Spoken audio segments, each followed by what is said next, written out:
Hello student, मैं सरिता स्वागत करती हूँ आपके अपने चैनल मिशन गुरु पर।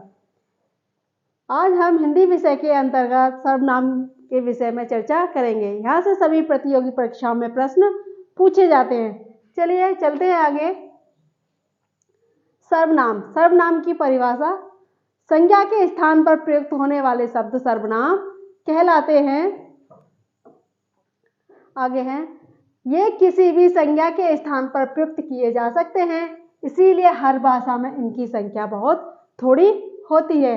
जैसे मैं, हम, तू, आप, यह, वह, जो, कोई, कुछ, कौन, क्या आदि। नंबर 2 है सर्वनाम का प्रयोग संज्ञा के स्थान पर होता है, इसीलिए संज्ञा के समान ही एक कारक के कारण इनमें विकार या परिवर्तन होता है।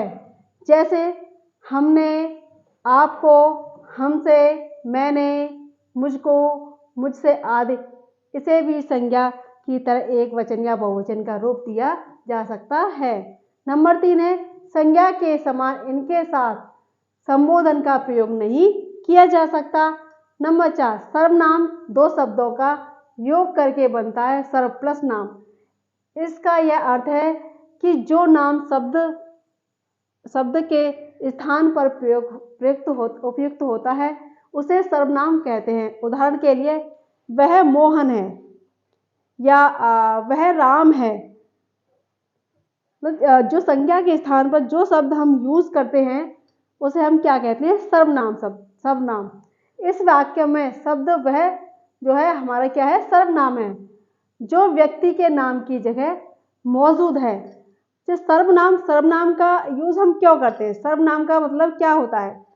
सर्वनाम मतलब सबका नाम, यानी एक पार्टिकुलर नाम नहीं होता है। सर्वनाम सबके लिए हम यूज कर सकते हैं। जैसे वह मेरे लिए भी यूज कर सकते हैं, वह आपके लिए यूज कर सकते हैं। इसीलिए हमें सर्वनाम की जरूरत पड़ी।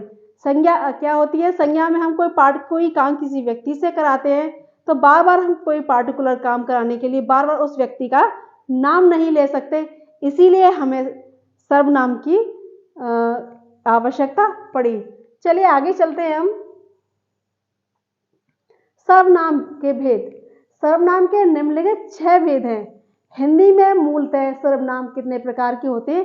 11 प्रकार के होते हैं। जैसे मैं, तू, आप, यह, वह, जो, कौन, क्या, कोई, कुछ आदि। यदि हम प्रयोग की दृष्टि से देखते हैं तो सर्वनाम कितने प्रकार के होते हैं? 6 प्रकार के होते हैं। नंबर 1 पुरुषवाचक सर्वनाम। पुरुषवाचक सर्वनाम को हम इंग्लिश में पर्सनल प्रोनाउन कहते हैं। दूसरा है हमारा निश्चयवाचक सर्वनाम। निश्चयवाचक सर्वनाम को हम डेफिनेट प्रोनाउन कहते हैं। तीसरा है हमारा अनिश्चयवाचक सर्वनाम। अनिश्चयवाचक सर्वनाम को हम इंडेफिनेट प्रोनाउन कहते हैं। चौथा है हमारा संबंधवाचक सर्वनाम। संबंधवाचक सर्वनाम को हम रिलेटिव प्रोनाउन कहते हैं। पांचवा आता है हमारा प्रश्नवाचक सर्वनाम। प्रश्नवाचक सर्वनाम को हम इंटरोगेटिव प्रोनाउन कहते हैं। छठा है हमारा निजवाचक सर्वनाम, जिसे हम रिफ्लेक्सिव प्रोनाउन कहते हैं। चलिए आगे चलते हैं। सर्वनाम के भेद। सर्वनाम के भेद जैसे कि मैं पहले बता चुकी हूँ आपको कितने प्रकार के होते हैं। मुख्यतः 6 प्रकार के होते हैं। जैसे पुरुषवाचक सर्वनाम। पुरुषवाचक सर्वनाम में जैसे हमारे ये आते हैं, हमारे मैं, तुम, वह, वे। निजवाचक सर्वनाम। निजवाचक सर्वनाम होता है स्वयं। स्वयं मतलब अपने लिए, अपने आप के लिए यूज होता है निजवाचक सर्वनाम। निश्चयवाचक सर्वनाम। निश्चयवाचक सर्वनाम में यह, वह, उसे, ये शब्द आते हैं। आगे हमारा अनिश्चयवाचक सर्वनाम। अनिश्चयवाचक सर्वनाम में कुछ, कोई, ये वर्ड आते हैं। आगे हमारा संबंधवाचक। संबंधवाचक सर्वनाम में जो, सो, जिसे आदि शब्दों का यूज होता है। आगे हमारा प्रश्नवाचक। प्रश्नवाचक सर्वनाम में क्या होता है? कौन, क्या, कैसे आदि शब्दों का यूज होता है। चलिए आगे चलते हैं। सबसे पहले हम चर्चा करेंगे पुरुषवाचक सर्वनाम। पुरुषवाचक सर्वनाम में क्या है? जो सर्वनाम पुरुष या स्त्री, मतलब पुरुष या स्त्री के लिए होता हो। जैसे उत्तम पुरुष यानी बोलने वाला, मध्यम पुरुष यानी सुनने वाला, और अन्य पुरुष जिसके बारे में हम बात की जाए कि या उसके के लिए आता है, उसे पुरुषवाचक सर्वनाम कहते हैं। जैसे उसने, वह, मैं, तुम, उस आदि। उदाहरण है हमारा, मुझे पता था कि कल तुम घर आओगे। इसमें क्या है कि ये आपका उदाहरण दे रखा है, एग्जाम्पल दे रखा है, मुझे पता था कि कल तुम घर आओगे। तो इसमें हमारा जो पुरुषवाचक सर्वनाम है हमारा, तुम्हारा ये है, तुम है और मुझे। पुरुषवाचक सर्वनाम हमारे कितने प्रकार के होते हैं? 3 प्रकार के होते हैं। आप उदाहरण के तौर पर नीचे दिए गए हैं सभी के वेद। सबसे पहला हम पुरुषवाचक सर्वनाम कितने प्रकार के होते हैं? 3 प्रकार के होते हैं। पहला है हमारा उत्तम पुरुष, दूसरा है हमारा मध्यम पुरुष और तीसरा है हमारा अन्य पुरुष।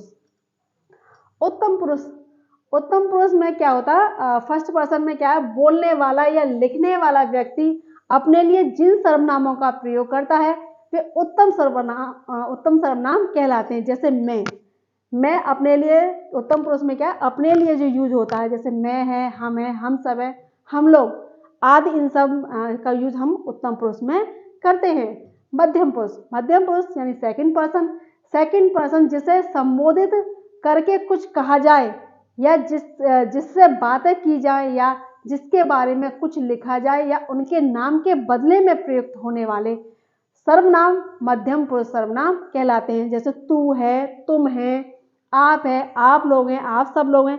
इन सब वर्ड्स का यूज हम किस में करते हैं? मध्यम पुरुष में करते हैं। मध्यम पुरुष के अलावा हमारा तीसरा है थर्ड पर्सन को हम अन्य पुरुष कहते हैं। जिसके बारे में बात की जाए या कुछ लिखा जाए उनके नाम के बदले में प्रयुक्त होने वाले सर्वनाम अन्य पुरुष सर्वनाम कहलाते हैं। जैसे वे हैं, वे लोग हैं, यह है, ये है, आप हैं। इन सब का यूज हम किस में करते हैं? अन्य पुरुष में करते हैं। चलिए आगे चलते हैं हम। दूसरा है हमारा निश्चयवाचक सर्वनाम। निश्चयवाचक सर्वनाम में क्या है?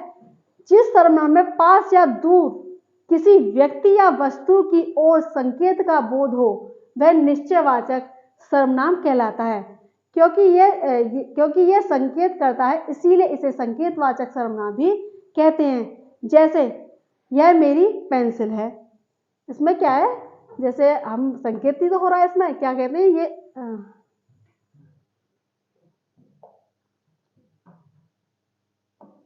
यह मेरी पेंसिल है, तो हम ये संकेत करके कह रहे हैं ना ये मेरी पेंसिल है।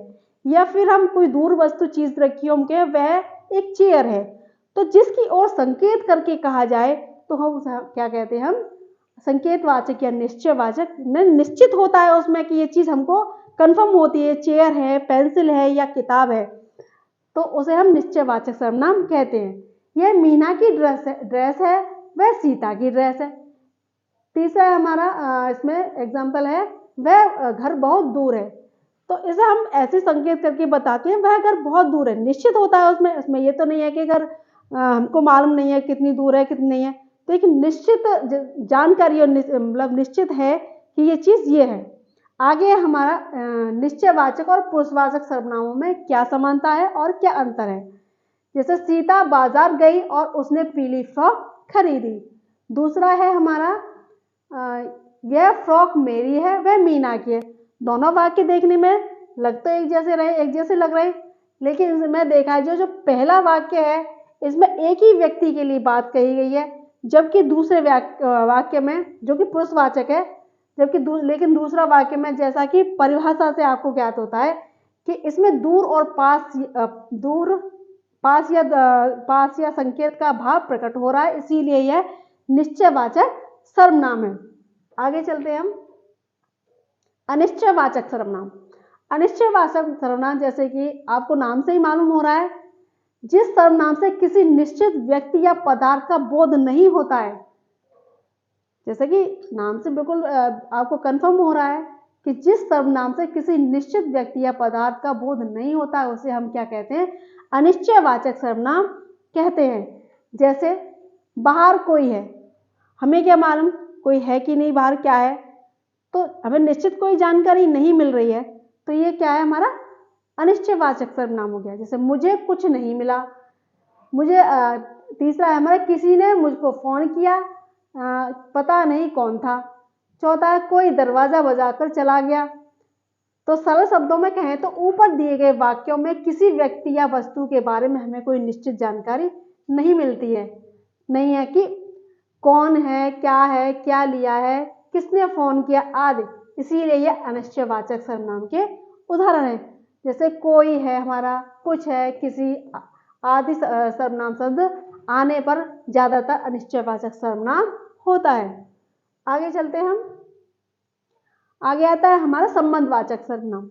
संबंधवाचक सर्वनाम में क्या है, संज्ञा के स्थान पर आने वाले जिन दो सर्वनाम शब्दों से संबंध का भाव प्रकट हो तो उसे हम संबंधवाचक सर्वनाम कहते हैं। जैसे तुमने जो कार मांगी थी यह वही कार है, तुम जो बोलोगे मैं वैसा ही करूँगा। तो इसमें जो शब्द आपको संबंध प्रकट कर रहे हैं, जैसे तुम जो बोलोगे मैं वैसा ही करूँगा, तो इसमें हमें संबंध वैसा है, जैसा है, जो, सो आदि शब्दों से हमें ये क्या कहते हैं, आपस में दो सर्वनाम शब्दों को जोड़ने का काम करते हैं। आगे हमारा प्रश्नवाचक सर्वनाम। प्रश्नवाचक सर्वनाम में क्या है, प्रश्न करने के लिए प्रयुक्त होने वाले जिन सर्वनाम शब्दों को प्रयोग किया जाता है उन्हें हम सर्वनाम प्रश्नवाचक सर्वनाम कहते हैं। जैसे कौन है, क्या है, कब है, मतलब जितने भी हमारे प्रश्नवाचक वर्ड हैं उनका हम इसमें प्रश्नवाचक सर्वनाम में प्रयोग करते हैं। ठीक है, आगे की वीडियो में मिलते हैं। अगर आपको वीडियो पसंद आई हो तो चैनल को लाइक करें, सब्सक्राइब करें। नमस्कार।